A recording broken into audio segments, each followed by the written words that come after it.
Thank you for joining us on Plus TV Africa News. My name is Felicity Ezewike.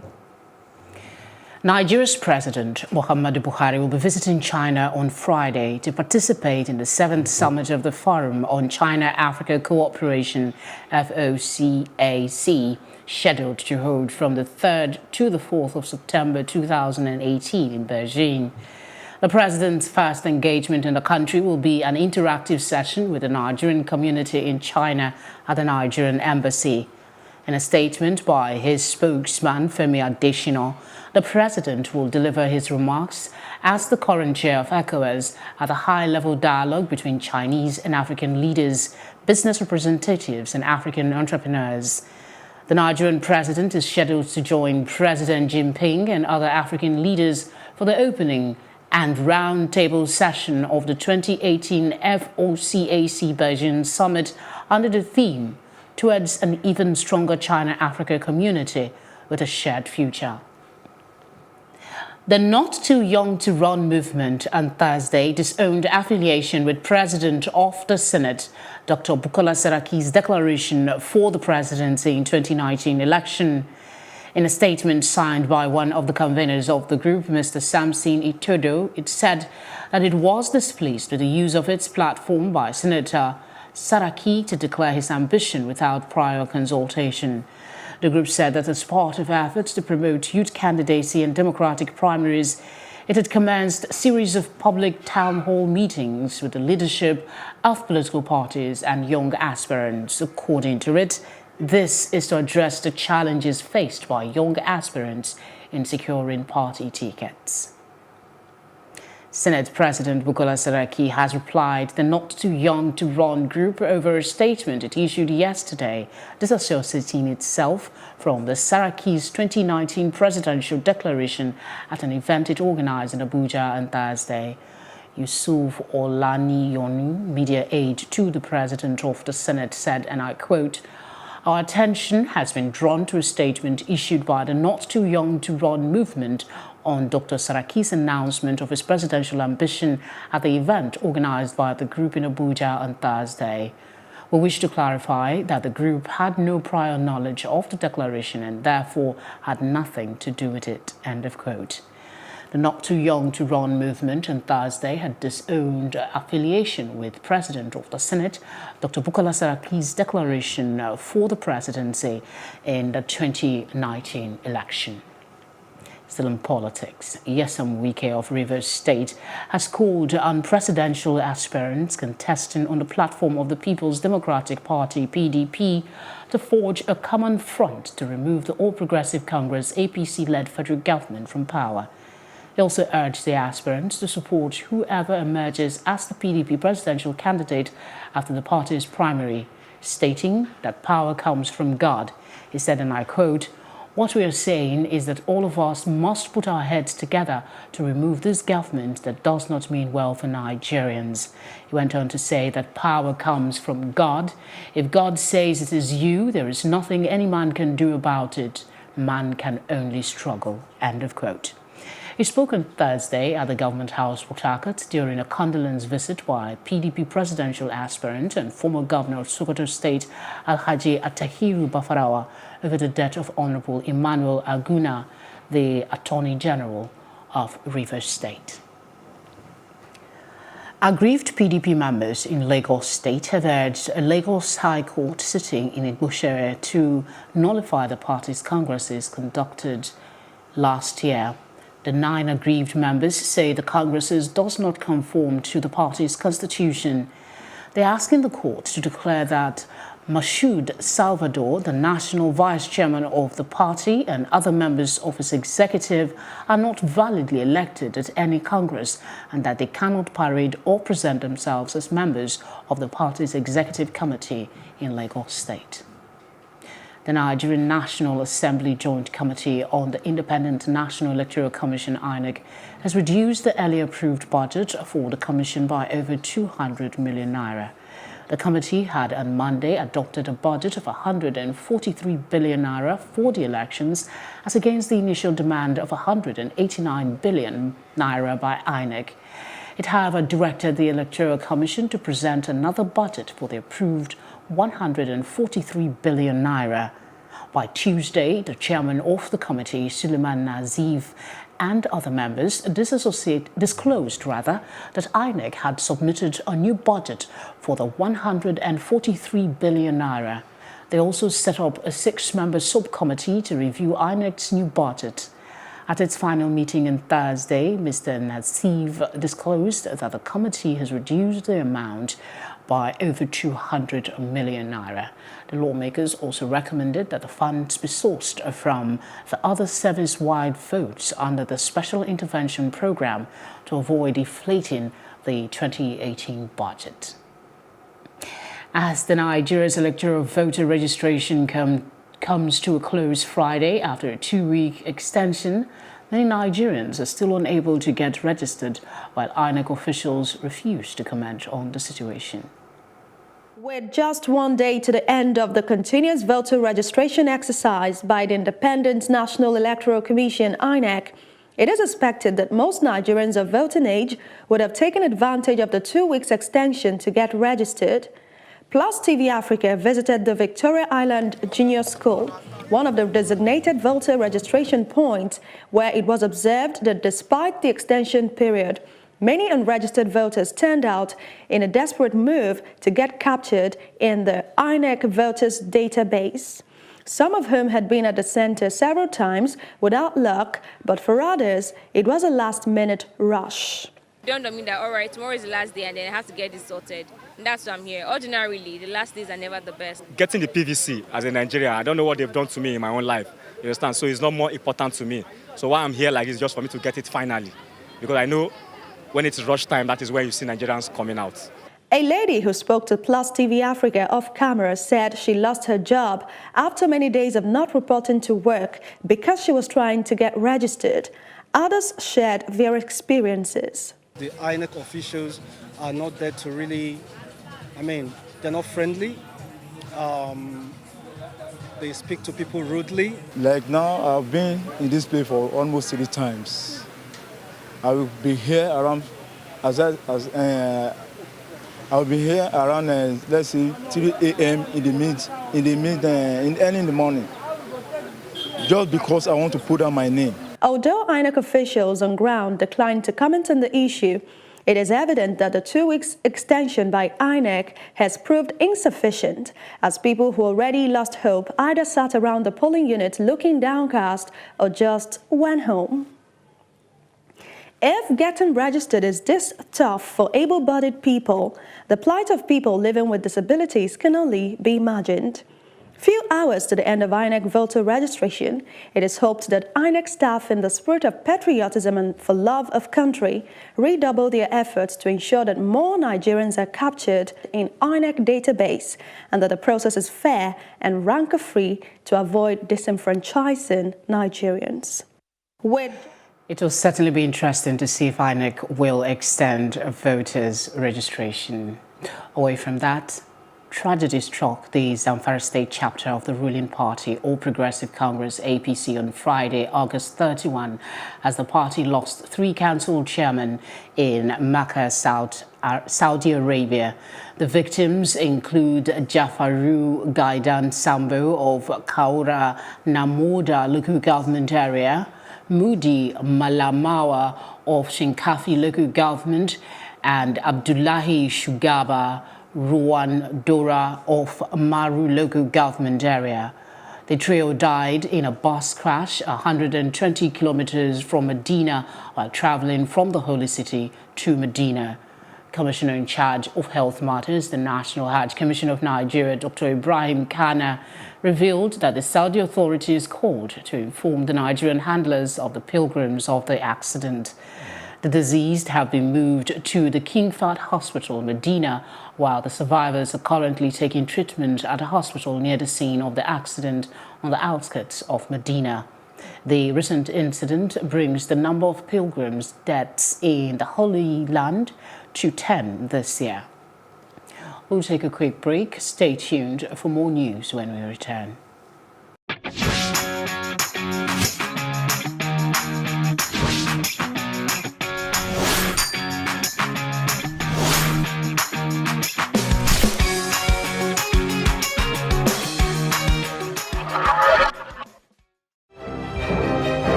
You're still watching News on the Hour on Plus TV Africa. We move over to Algeria, where we hear that the cholera outbreak that struck that country this month is now confined to one of the 6 areas originally affected, and the number of hospital patients is falling, the government said on Thursday. The epidemic is now limited to Blida area located around 50 kilometers south of Algiers, the health ministry said in a statement. The outbreak in early August was Algeria's first for 22 years. The number of people newly hospitalized with suspected cholera has fallen by 56% in the past 3 days, and 61% of the approximately 200 patients hospitalized since the outbreak began have returned home. Between the start of the outbreak and August 28, there have been 62 confirmed cases, including 2 deaths, the ministry said. Ugandan pop star and MP Bobi Wine has been prevented from leaving the country to seek medical treatment despite being granted bail, his lawyers say. He was charged with treason last week following the alleged stoning of President Yoweri Museveni's convoy. On Monday, a judge said he did not constitute a flight risk and granted him bail, along with 32 other opposition politicians who had also been charged. He was rearrested at the airport, even though the judge had let him have his passport because he needed to leave the country for medical reasons, Robert Amsterdam told the BBC. He was violently thrown into a police ambulance. The lawyers have no idea where he is being taken, and they're all really worried, he said. Malawi's former president, Joyce Benda, will be seeking another mandate to run the country after her People's Party, PP, chose her to lead it into next year's national elections. Ms. Benda, who recently returned home after 4 years of self-imposed exile, was elected as PP's presidential flag bearer on Thursday. She said, and I quote, "I am ready to work hard because the mandate has come from you. I am more rejuvenated because poverty has become worse since the PP left office," end of quote. Benda garnered 1,183 party votes against her little-known opponent, Leonard Mfidza, who pooled 23 votes. 2 people don't win in a race. It's always 1 person who wins in any race. So here I actually congratulate Her Excellency Dr. Joyce Banda for winning, and I appreciate her very much as well for giving me the opportunity of competing in this election. We are greatly humbled as a new committee. As you saw, it was highly competitive. The outcomes of the elections were really unexpected. And I myself did not take my competitor for granted. We, therefore, must not take the people for granted, the people that have elected us. We must respect them. When we return, we'll bring you updates on the Inter-Korean Summit and much more. Don't go away.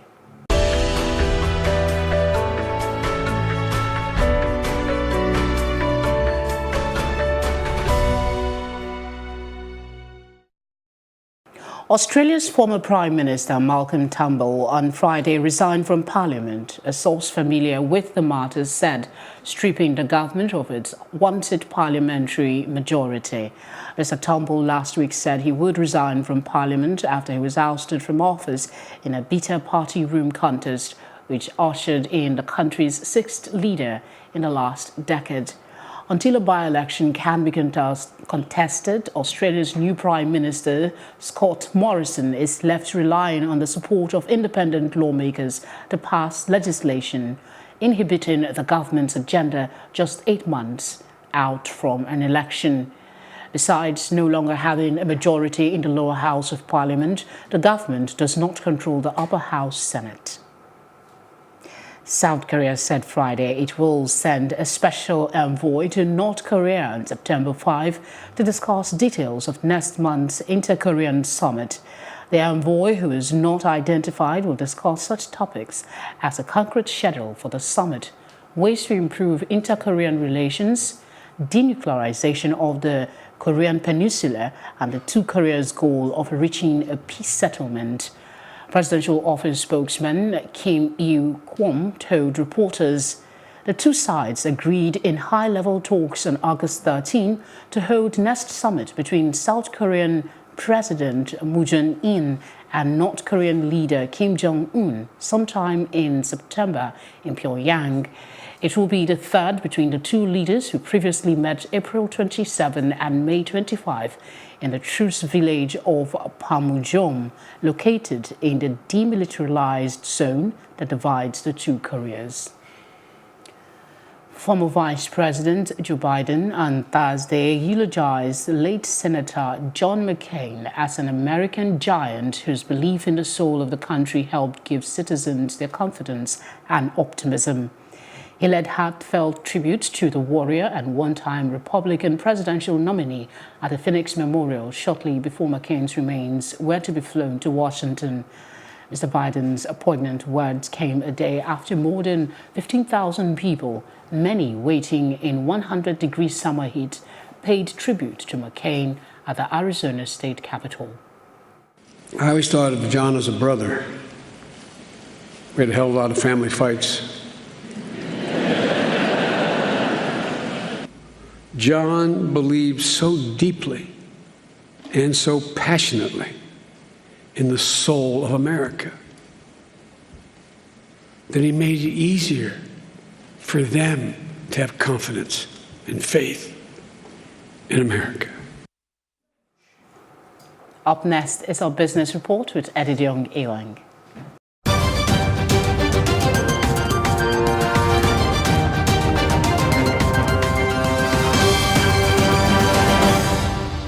This is Business News and I'm Edidiong Ewang. Well, the Federation Account Allocation Committee has set up a committee to establish rules that would guide the effective management of the excess crude account.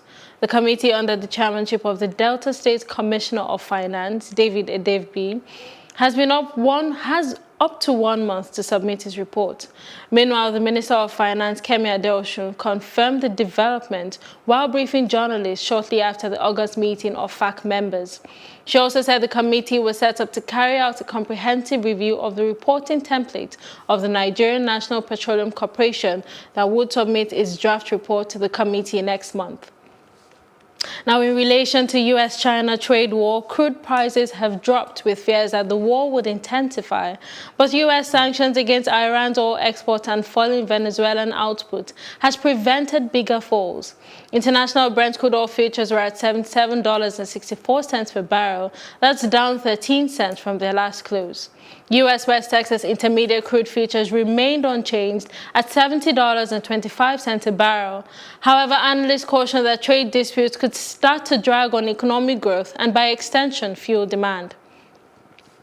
Well, in the bid to become more health conscious, Coca-Cola has agreed to buy the world's second largest coffee chain, Costa, from Whitbread PLC for $5.1 billion. This deal comes with Coca-Cola trying to move away from fizzy drinks toward more healthier options for increasingly health-conscious consumers. This was announced by Whitbread in a statement on Friday. The deal will give Coca-Cola almost 4,000 coffee outlets in the UK and across Europe. Well, that's it on Business News, but still to come is our roundup on entertainment and sports. Don't go away.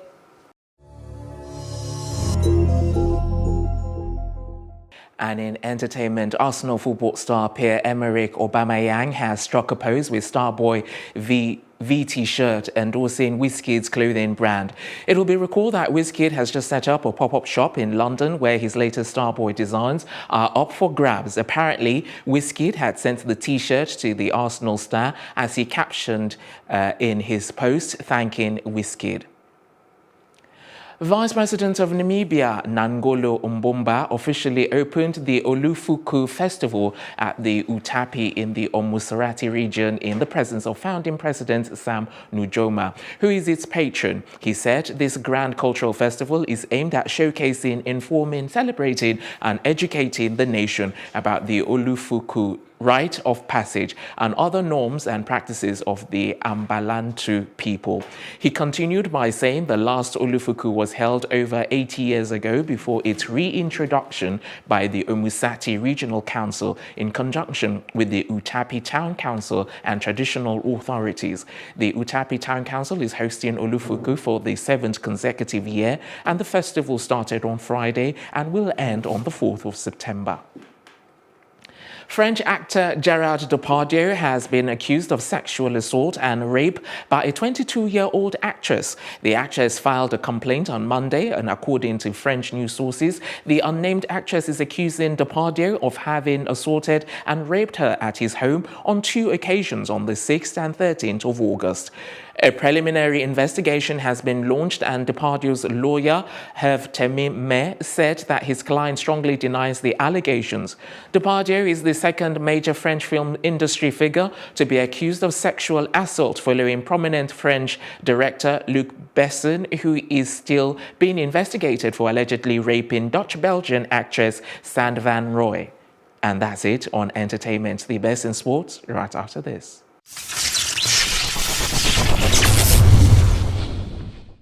Welcome to Sport Update on Plus TV Africa. I'm Maroon Folukufeji. World number 2 Roger Federer continues his bid for a record 6th US Open title with an easy 7-5, 6-4, 6-4 win over France's Benoit Paire to advance to the 3rd round. This was the 6th meeting between the two men, with Federer coming out on top in all the previous encounters. Federer will play Australia's Nick Kyrgios in the 3rd round. Elsewhere, Wimbledon champion Novak Djokovic advanced to the 3rd round of the US Open on Thursday with a 6-1, 6-3, 6-7, 6-2 win over American tennis Sandgren. Djokovic will meet Richard Gasquet in the next round. And in the women's event, world number 2 Caroline Wozniacki suffered a shock 2nd round loss to Ukraine's Lesia Turenko 6-4, 6-2. Earlier in the competition, world number 1 Simona Halep was eliminated in the 1st round. And recently retired Super Eagles goalkeeper Carl Ikeme is set to join the Super Eagles technical team in October, according to head coach Gernot Rohr. The 32-year-old was diagnosed with acute leukemia before the start of last season and opted to have chemotherapy. Although his treatment was a success, he was advised by his doctors to quit football due to medical reasons. The former Wolves keeper was then offered a coaching role as a goalkeeper trainer by the Nigerian Football Federation last month. Gernot Rohr has now revealed that he will arrive in Lagos on October 4 ahead of the Super Eagles Africa Cup of Nations qualifying game against Libya on October 10. That's it on Sport Update. Thank you very much, Maroon Folu. And that's our news roundup of events at this hour. For more news update, please follow us at Plus TV Africa on Facebook, Twitter, and Instagram. You can also subscribe to our YouTube page, and that's at Plus TV Africa. We'll be back later with more stories making the headlines. Do join us again. My name is Felicity Eziwike. Have a great day.